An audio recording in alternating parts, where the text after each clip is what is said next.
히브리서 12장 7절부터 13절까지 낭독하겠습니다.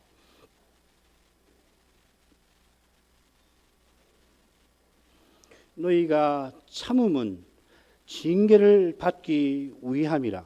하나님이 아들과 같이 너희를 대우하시나니 어찌 아비가 징계하지 않는 아들이 있으리요. 징계는 다 받는 것이거늘 너희에게 없으면 사생자여 참 아들이 아니니라.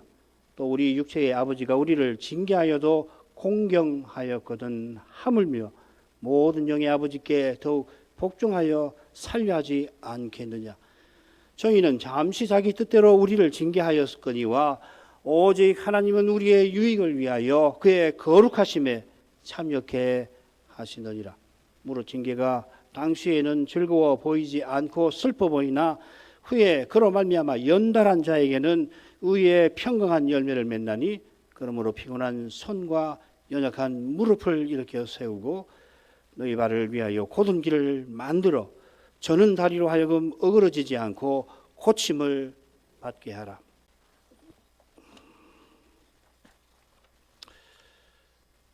신약교회가 달려갈 경주가 구속 역사의 완성을 위하여 얼마나 중요한지 우리가 아니면 저희로 온전함을 이루지 못하게 하려 하심이라 하는 표현에 잘 드러났습니다. 여기 저희는 아벨로부터 다니엘까지 믿음으로 자기 시대의 도전을 물리치고서 전진한 믿음의 선진입니다.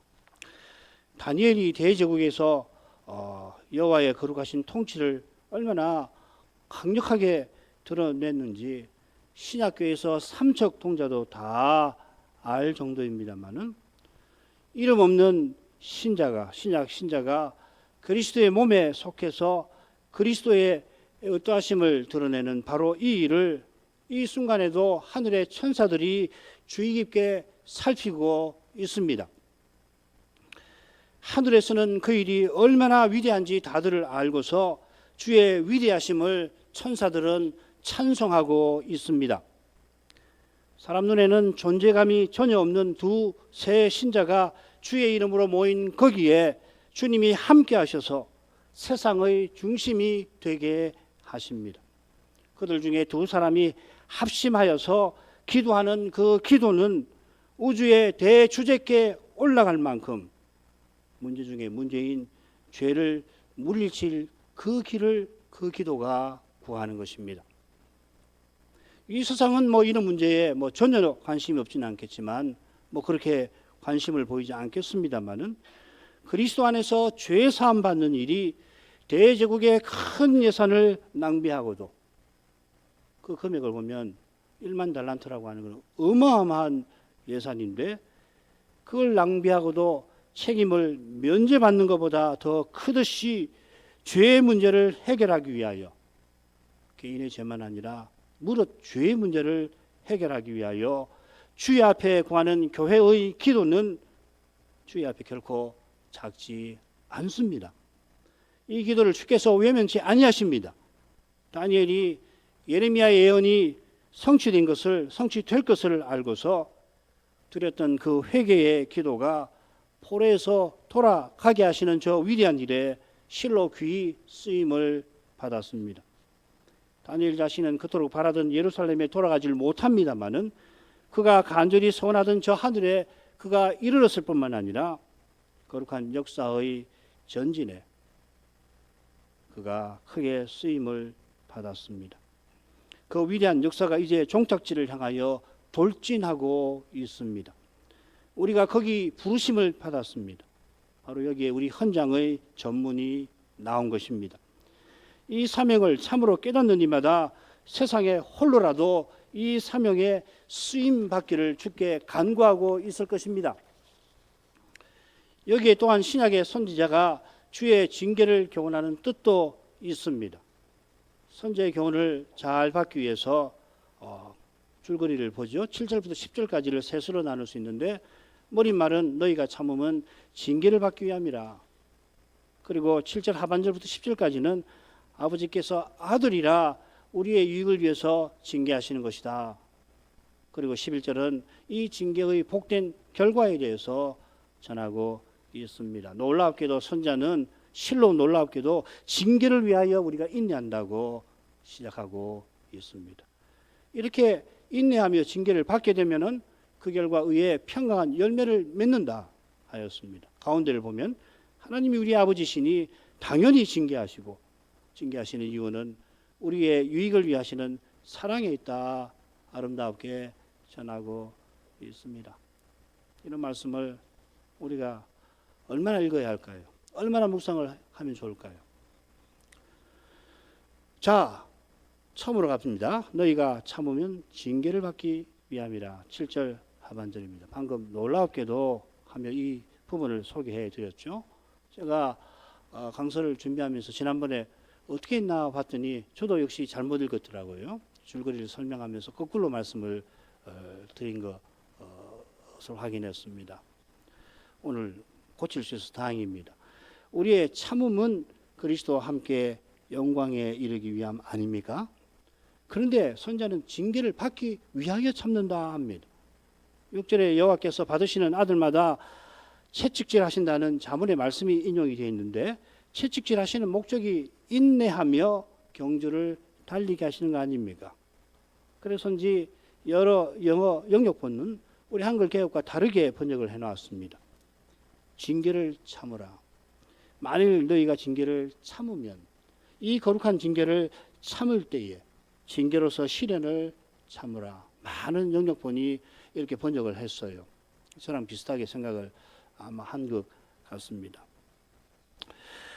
그러나 이 경우는 인내하는 이유가 목적이 징계에 있다라고 하는 이 경우는 인내하며 징계받는 이만이 깨닫고서 과연 그렇구나 고백하게 될 겁니다. 이어 나오는 부분에서 징계가 과연 어떤 것인가, 특히 어떤 관계를 가리키는가를 주목하면, 아, 참으면 징계를 위함이라, 이 말씀이 그렇게 놀라운 게 아니고 당연하구나, 그런 생각이 들 것 같습니다. 선자가 말하는 이 징계는 하나님이 우리를 아들로 삼아주신 관계와 붙어 있는 겁니다. 이 관계는 그저 천당 가는 수단이 아닙니다. 천당을 참으로 천당되게 하는 것이 바로 이 관계입니다. 물론 장차 하나님이 우리를 징계하시지 않겠습니다마는, 그때 아버지께서 자기 아들을 아끼지 아니하신 그 사랑을 온전히 깨닫게 될 것이고, 지금 우리로 여기서 징계하시는 이유를 그제서야 환히 깨닫게 되겠죠. 지난 시간에 징계란 고난을 주셔서 하나님의 사명을 이루게 하시는 것이라 이렇게 우리가 함께 살피지 않았습니까? 징계 대신 고난이 인내의 목적이라 표현하면 어떨지 모르겠습니다. 바울 사도를 보십시오. 우리가 그리스도와 함께 한 후사라 하고서 그리스도와 함께 영광을 얻기 위하여 그리스도와 함께 고난을 받아야 한다. 이렇게 신자의 삶을, 우리 개인의 삶은 아니라 저 재림 때까지의 이 역사 속에서 교회의 삶을 그리스도와 함께 고난받음이라 교훈하는 것입니다. 고난이 영광에 이르는 그 길입니다. 유일한 길입니다. 심지어 고난이 영광을 이룬다고도 바울은 고린도후서 4장 17절에서 이 신비한 말씀을 하고 있습니다. 고난이 영광을 이룹니다. 영광이 저절로 오는 거 아니에요. 예수님이 우리의 고난을 쓰셔서 영광을 이루고 계신다는 이야기예요. 얼마나 신비합니까? 이런 말씀 보셨습니까?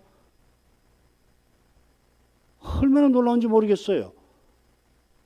니체라는 사람이 기독교를 그렇게 비난을 하는데 이런 말씀을 깨닫지 못하니까 그렇게 비난하는 거 아니에요. 모르니까. 지는 것이 이기는 것이라는 것이 이게 작은 말 아닙니다. 아무도 못해요. 고난 없이 영광은 나타나지 않는다 이 말씀이죠.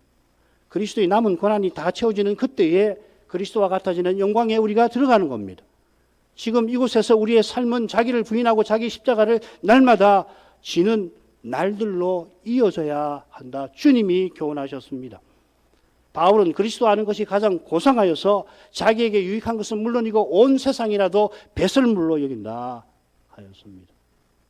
온 세상을 배설물로 여기면은 날마다 고난받는다는 이야기가 아니고 뭡니까? 날마다 부인한다는 이야기가 아니고 뭡니까? 자기에게 유익한 것을 버리고서야 내게 사는 것이 오직 그리스도라 고백하는 거 아니겠습니까? 어떻게든지 일단은 살고 봐야지. 그러니까 지푸라기라도 그 지푸라기 잡아서 도움이 됩니까? 오히려 그 힘 더 낭비할 뿐이지 않아요. 이게 인생인데 어떻게 자기를 부인합니까? 썩고 부끄럽고 약한 이 육의 몸을 입고 사는 처지에서 어떻게 돈과 명예와 권력의 유혹을 뿌리칠 수 있습니까? 옷가게에 들어가도 돈 없는 사람 취급만 받아도 심기가 불편한데 자기가 뭔데 나를 이렇게 대접해? 어떻게 까닭없이 오해와 미움을 받습니까? 자기보다 훨씬 나은 사람이 자기를 무시해도 그리고 억울하면 못 견디는 법인데 더욱이 어떻게 까닭없이 자기보다 나을 게 없는 사람이 심지어 사람 기준으로 봐서는 자기보다 훨씬 못한 사람이 무턱대고 욕을 해야 되는데 어떻게 가만히 있느냐 말이죠. 사도처럼 살든지 죽든지 그리스도가 내 몸에서 존귀되시기를 진심으로 바라는 그 심정만이 견딜 것입니다. 주님이 주신 십자가를 기쁘게 짊어지고 주님을 좇는 태도만이 인내합니다. 아니 십자가 지신 주님을 생각하여 참고서 그런 태도와 심정을 잃지 않고자 하는 것입니다. 참고서 내게서 그리스도가 드러나시기를 바라는 것입니다. 내게서 다만 그리스도만 드러나기를 바라면서 인내하고 또 인내하는 것입니다. 인내가 목적이 아니라 그리스도를 드러내는 고난이 목적이다. 징계가 목적이다 이 말이죠. 죄와 죽음의 현실에서 지금 이곳에서 이런 인내 없는 믿음은 참된 믿음일 리가 없습니다. 일시적으로. 처음 믿을 때에 아주 어릴 때에 이런 인내 없이 그리스도의 몸과 지체답게 존립 못합니다. 달리 표현하면 그리스도의 몸답게 존재하고 그 지체답게 사는 것이 그만큼 중요해서 그런 것입니다. 그렇게 중요한 까닭에 그리스도는 자기 영, 성신을 자기 영으로 주셨고 아버지는 아들을 아끼지 아니하신 거 아닙니까? 마찬가지로 우리가 그리스도처럼 고난받는 것이 중요합니다. 주님이 사울아 네가 어찌하여 나를 핍박하느냐 하신 말씀에서 우리의 고난이 얼마나 중요한지 우리가 그리스도와 하나인 것이 이보다 더 잘 드러나는 경우가 없죠. 드러내시는 말씀이 없는 거죠. 바울이 다메섹 도상에서 이 계시를 듣고서 그리스도와 함께 고난받는 것이 그리스도와 함께 영광에 이르는 이 진리를 이 계시로부터 받아서 깨닫고 전한 줄 믿습니다. 이 진리는 바로 내 이름을 인하여 너희를 욕할 때에 기뻐하고 즐거워하라. 산상보훈의 팔복 마지막에서 주님이 하신 그 말씀과 맞닿아 있습니다. 주님께서 십자가 지시고 부활하신 그 위대한 역사와 붙어 있습니다. 부활하신 주님은 바로 이 일을 역사에서 지금 이 순간에도 이루고 계십니다. 그래서 부활하신 그리스도로가 입증되시는 거예요. 스스로 입증하시는 것입니다. 고난받는 교회를 통하여서. 그리고 거기에 우리의 경주도 있는 것입니다. 그 다음으로 가죠. 하나님이 아들과 같이 너희를 대우하시나니 어찌 아비가 징계하지 않는 아들이 있으리요. 징계는 다 받는 것이오늘 너희에게 없으면 사생자여 참 아들이 아니니라. 또 우리 육체의 아버지가 우리를 징계하여도 공경하였거든 하물며 모든 영의 아버지께 더욱 복종하여 살려 하지 않겠느냐. 저희는 잠시 자기 뜻대로 우리를 징계하였거니와 오직 하나님은 우리의 유익을 위하여 그의 거룩하심에 참여케 하시느니라. 선자는 징계를 하나님의 아들들을 대우하심이라 했습니다. 하나님께서 아들과 같이 대우하신다. 이 대우하신다는 낱말이 흥미로워요. 히브리서에 많이 나옵니다. 20번 나옵니다. 레위기에는 아마 제가 기록을 못하겠는데 80몇 번까지 나올 거예요. 하여튼 80인지 수두룩하게 나옵니다.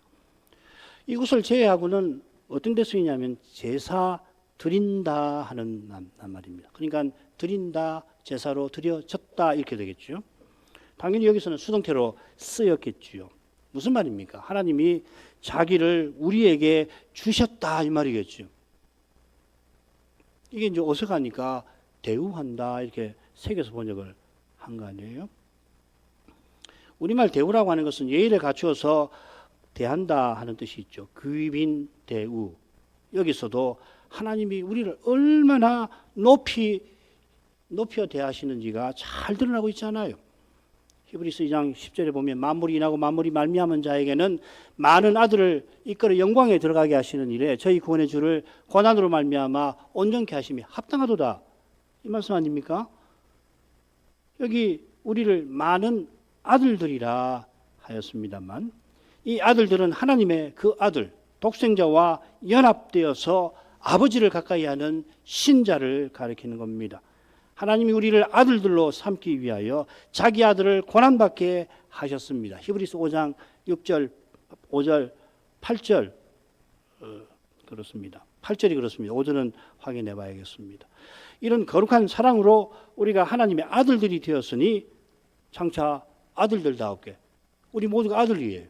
아들이니까 어떤 일을 하느냐? 상속을 받는 겁니다. 하나님 나라를.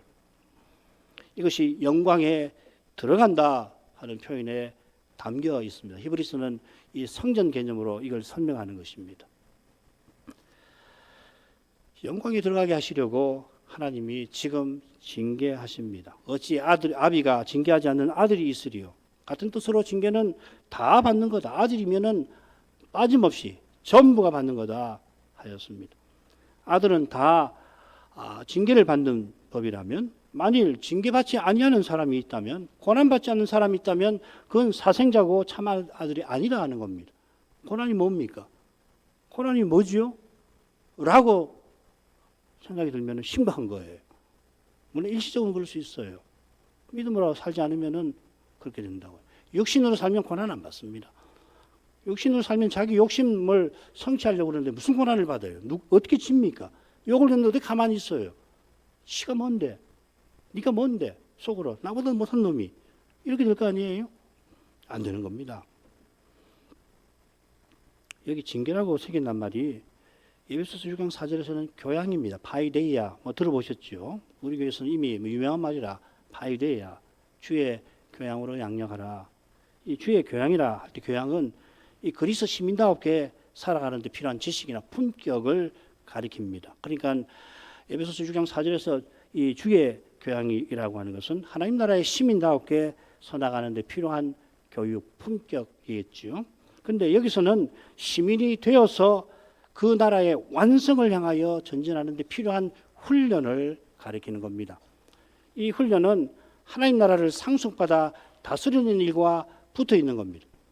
장차 그리스도와 같아지게 하실 거예요. 그리스도를 계신 그대로 보는 그 순간 우리는 그리스도와 같아지게 될 것이니까 지금 우리가 받는 훈련은 뭐겠습니까?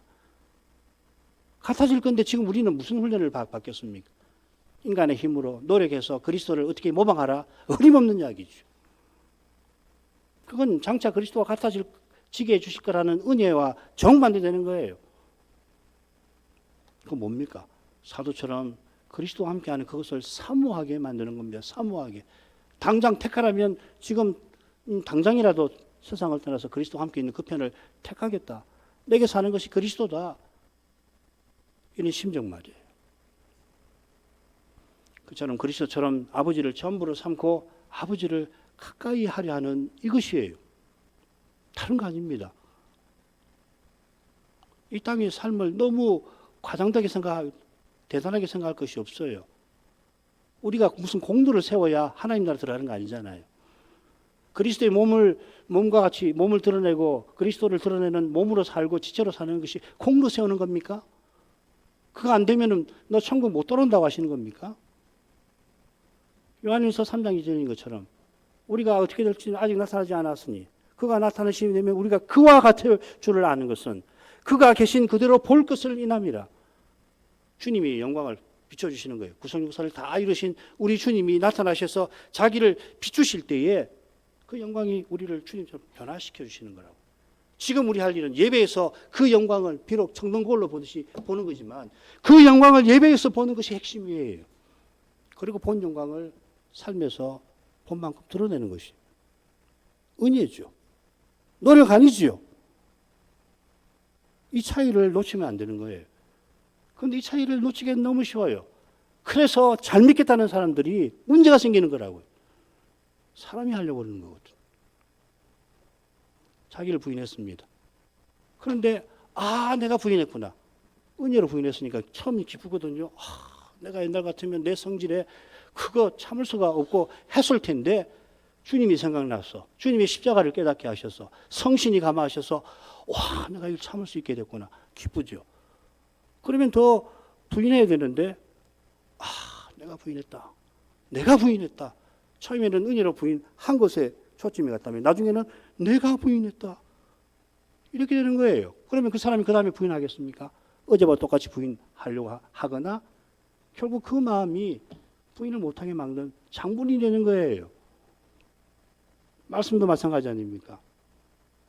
오늘 말씀을 참으로 깨달았다면 내일 더 깨닫고자 해야 한다. 선지자가 그렇게 교훈하지 않아요?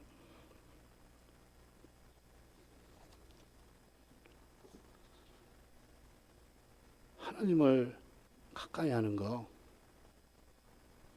이것이 중요한 거예요. 다른 거 하는 거 아닙니다. 다른 것도 해야 되지요.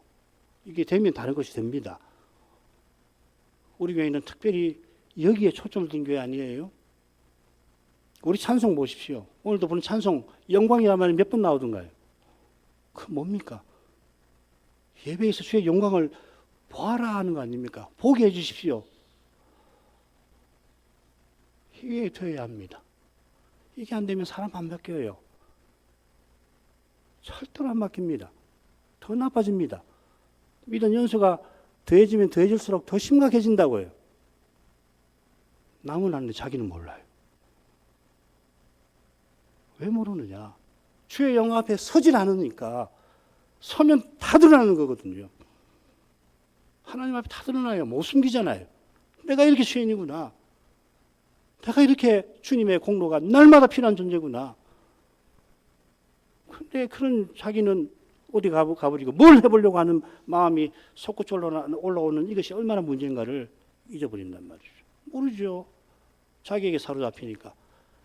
루터가 그런 사람을 가리켜서 안으로 구부러진 존재라고 그랬습니다.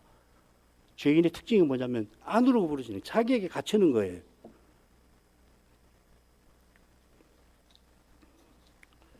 자, 그런 말씀입니다. 자, 그 다음으로 넘어가죠. 단락을 아예 넘어가겠습니다. 이어서 선지자는 육체의 아버지를 들어서 영의 아버지를 어떻게 대해야 할지를 교훈합니다. 우리가 육체의 아버지에게 징계를 받고 아버지를 공경합니다. 위대한 황제를 생각해 보십시오. 어마어마한 제국을 세운 황제 말입니다. 그러니까 그 나라를 위하여서 황세자를 얼마나 잘 선발하며 얼마나 엄격하게 징계하겠습니까? 우리 다 아는 거죠. 사극에서 이미 보잖아요. 역사에서. 이 황세자가 선왕의, 부왕의 뜻을 헤아린다면 필시 공경할 것입니다. 세상에서 가장 위대한 임금이라도 영의 아버지이신 하나님께 감히 비교할 수 없습니다. 우리 아버지가 나를 어떻게 징계했는데 내가 지금도 공경한다. 그런 정도로만 생각하지 마시고 내가 이 세상의 가장 위대한 제국의 황세자라고 한번 가정해보고 생각해 보시라는 말입니다. 그럴지라도 하나님이 나를 아버지로 삼으셨는데 그 관계에 비기겠습니까? 황세자 되는 것보다 하나님 아들 되는 것이 모자라겠습니까? 부족하겠습니까? 아니지요.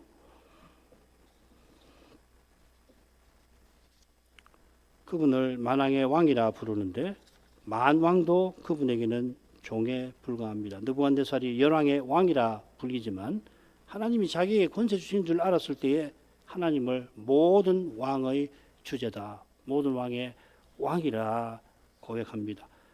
그런 하나님이 아버지가 되어주셨으면 더욱 복종하여 살 것입니다. 우리가 더욱 복종하여 살아야 할 이유가 또 있습니다. 이 이유도 영의 아버지를 육체의 아버지와 비교해서 제시됩니다.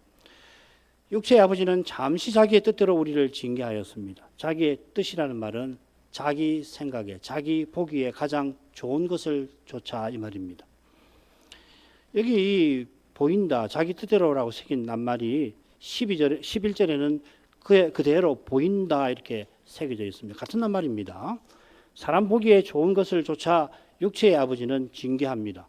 예, 위대한 황제는 자기가 추구하는 자기 보기 좋은 거, 더 위대한 제국 세우는 거겠죠. 사람 보기에 좋은 것을 조차 육체의 아버지는 징계합니다. 하나님의 징계가 사람 보기에 즐거운 것이 아니니까 사람 보기에 좋은 것은 필시 그리스도와 함께 고난받는 편을 택할 리가 없습니다. 누가 내 살이 고난을 택하겠습니까? 그럴 리가 없죠. 이겨야죠.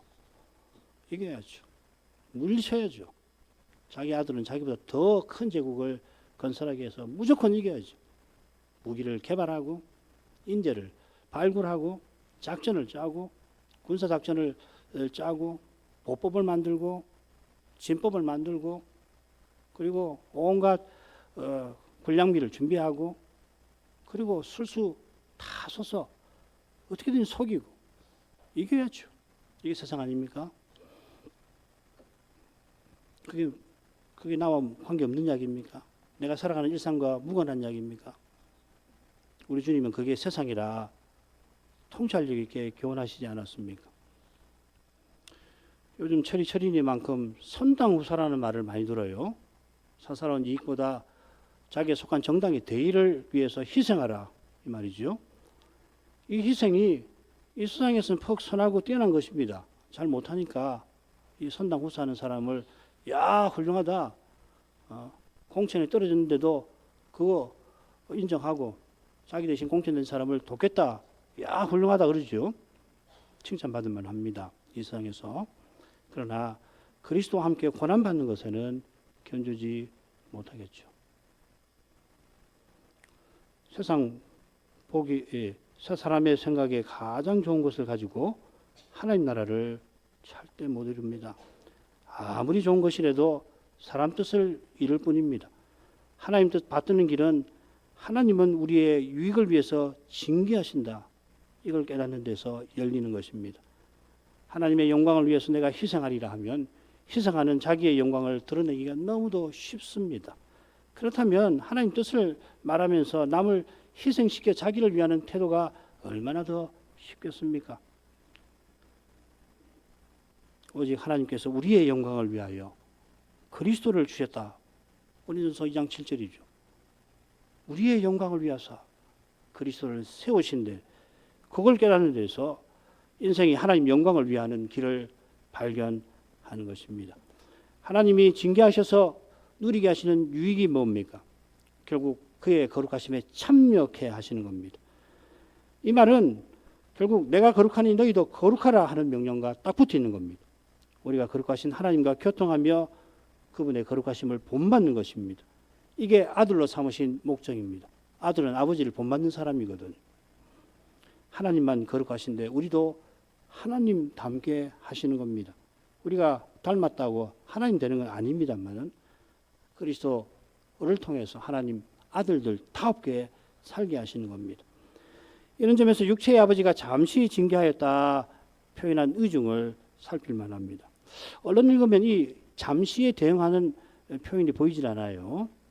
잠시는 당연히 징계하는 기간을 가리킬 겁니다. 육체의 아버지는 길어야 자기가 사는 동안 징계하고 대개는 자식이 어린 동안만 하죠. 자식이 자라서 독립할 나이가 되면 하고 싶어도 못하고 해서 안 될 때도 많습니다.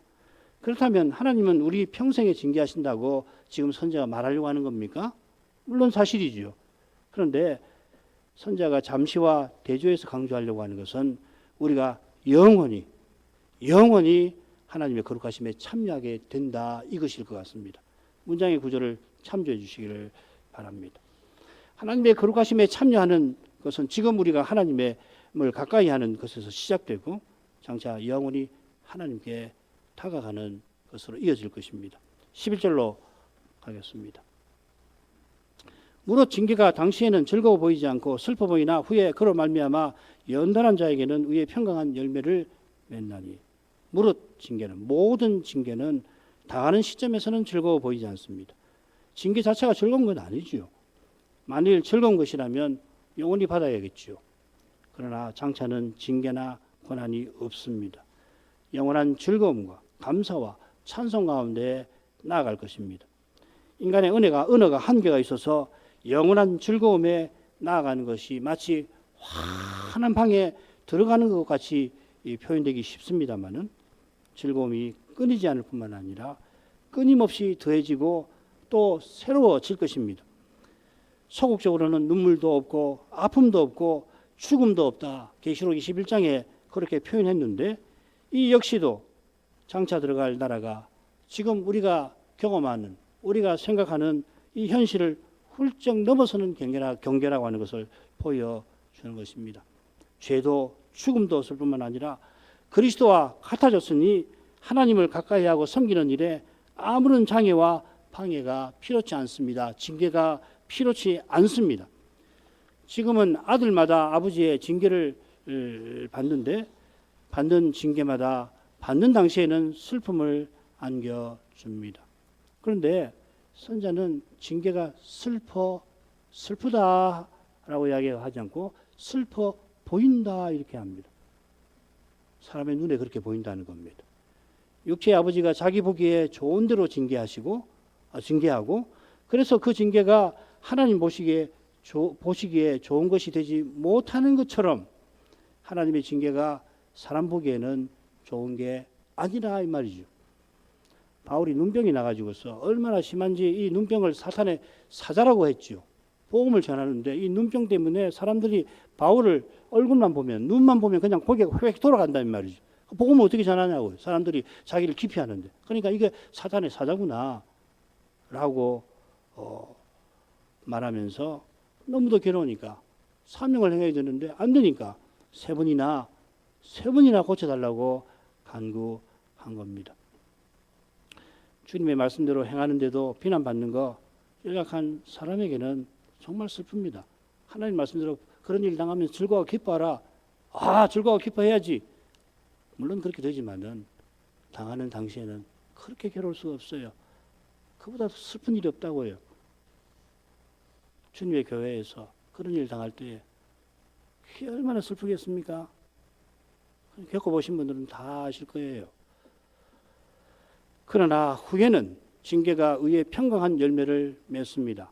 후에 이게 이제 언제를 가리키는가가 명확하지는 않는데 분명한 것은 두 번째 오실 때 누릴 복을 이미 성신 안에서 우리가 맛본다 하는 측면이겠죠. 하나님 나라가 성신 안에서 의와 평강과 희락이라. 바울 사도가 로마서 14장에서 교훈할 때 그건 장차 받을 거라 하는 이야기가 아니라 지금 로마 교회에서 믿음이 강한 자, 약한 자의 문제를 풀면 성신 안에서 의와 평강과 희락이 나타난다. 그 말이죠. 우리가 거룩하심에 참여하는 것도 지금 여기서부터 누리는 것입니다.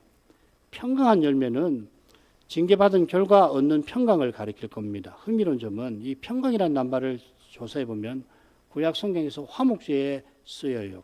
이 드물게 쓰는 말이란 말이죠. 이렇게 아울러 열매가 히브리서에 2번 나오는데 다른 한 번은 역시 예물, 하나님께 제사드리는 입술의 열매, 찬송이 하나님께 제사다 할 때 쓰입니다. 자, 이런 것을 고려하면 평강한 열매는 우리가 장차 하나님과 교통하는 상태, 영원히 하나님께 다가가는 수정받아가 보여주는 그 경지를 가리키는 것 같습니다. 이것은 의의 평강한 열매라고 한 것과도 잘 어울립니다. 여기서 의는 뭡니까? 하나님을 가까이 하는 법적 조건입니다. 의롭다 하심의 제일 중요한 것은 우리가 거룩하신 하나님을 아버지로 모시게 되었다 하는 거고 이전에는 심판장이신 그분이 이제 그리스도 안에서 나를 아들로 그래서 그 수라로 이끌어 주시는 분이 되었다 하는 것입니다. 법적 자격이죠. 그러니까 하나님과 교통하는 평강, 이 거룩하게 하심하고 붙어 있는데 하나님을 가까이 하는 자가 누립니다. 거룩하심에 참여하는 것과 아주 비슷합니다. 이런 복을 누리는 사람은 그로 말미암아 연단한 자라 하였습니다. 징계를 통해서 연단받은 사람이다. 이 같은 말이 한 번 더 나와요. 5장 14절에 연단을 받아. 장성한 사람은 연단을 받는데 주신 은혜를 힘입어서 분별력이 연단을 받는 거죠. 자기 노력해서 훈련한다는 것보다는 은혜를 힘입어서 훈련을 받아가지고서 분별력이 생겨서 옳고 그름을 식별한다 했습니다. 비슷하게 징계를 통해서 연단받는 사람은 마치 체육관에서 훈련받은 사람처럼 믿음의 경주를 잘 달릴 수가 있는 거죠. 모든 무거운 것과 얽매기 쉬운 짐을 저를 벗어버리고 이런 말씀을 철저히 깨닫는 거거든요. 저에 대해서 어떤 태도를 취해야 되는지, 세상 염려에 대해서 어떤 입장을 취해야 되는지 계속 훈련을 받는 거거든요. 세상 염려 뭐 어떻게 다 주님께 맡깁니까? 쉬운 일 아니지요. 바로 이 연단이라는 그런 겁니다. 하나님 은혜를 주셔서 하나님 내게 어떤 은혜를 주셨나? 나를 아들로 삼아 주시지 않았나? 모든 일을 맡기라고 하지 않으셨나? 맡기게 해주십시오. 맡기게 해주십시오. 기도하지만은 하나님이 어떤 분이신가? 내게 베푸신 은혜와 주실 약속이 뭔가를 깨달으면 그렇지 하고서 마침내는 염려를 맡길 수 있게 되는 거잖아요. 염려만 아니라 죽고 사는 것까지 결국은 죽고 사는 걸 맡기는 거 아닙니까? 염려를 맡긴다는 것은 왜 염려가 생깁니까? 죽는 거 겁나니까. 믿음은 이걸 넘어서는 거거든요. 살고 죽는 걸 주님께 다 맡기는 거예요. 그런 뜻입니다. 이 연단이라는 것이. 그래서 믿음의 경주를 잘 달린다는 말입니다. 13절 간단하게 생각했는데 다음 시간에 아무래도 더 생각해야 되겠습니다. 요점은 끝까지 경주하라.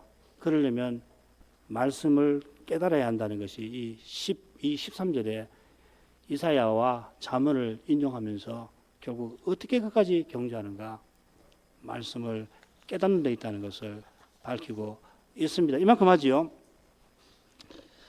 걸어가신 아버지 신약의 선자가 소신받는 교회가 당면한 그 위기의 현실을 뚫고서 영광의 목표를 향하여 거룩한 행진에 적극 나서도록 하는 말씀에서 이 시대의 교회가 어떤 현실에 직면해 있는지를 일깨워 주시며 이런 시대에 무엇을 해야 할지 모를 수 없도록 우리를 교훈해 주십니다. 이날에 우리가 인내함은 징계를 받기 위함이라 하십니다. 바울도 그리스도와 함께 영광에 이르기 위하여 그리스도와 함께 고난받는 것이라면서 주님이 세상에 오셨고 다시 오실 그 사이에 주님의 교회와 신자가 걸어가야 할 길을 이처럼 대범하게 실로 위대하게 교훈하고 있습니다. 징계당하는 그때는 슬퍼 보이지만은 그러나 아버지께서 참아들로 대우해 주신다는 것을 믿음의 눈으로 보게 하실 때 슬퍼서 울어야 할 인생의 마음에 하늘의 기쁨이 임하게 하시고 영원한 영광이 거기에 아름답게 서리도록 하십니다. 이날에 그 영광을 보고 그 기쁨을 추구하게 해 주옵소서. 영원한 기쁨, 끊이지 않고 새로워지는 그 기쁨이 저 하늘에 이미 있고 장차 영원한 나라에 충만히 나타날 것입니다. 이 기쁨이 주의 몸으로서 성신 안에서 아버지께로 나아가는 바로 이 예배에서 미리 맛보게 하신 바로 그 점에서 우리 주님이 얼마나 거룩하신지를 또한 깨닫습니다. 이 영광을 이날에 더욱 비추어 주옵소서. 예수님 이름으로 기도합니다. 아멘.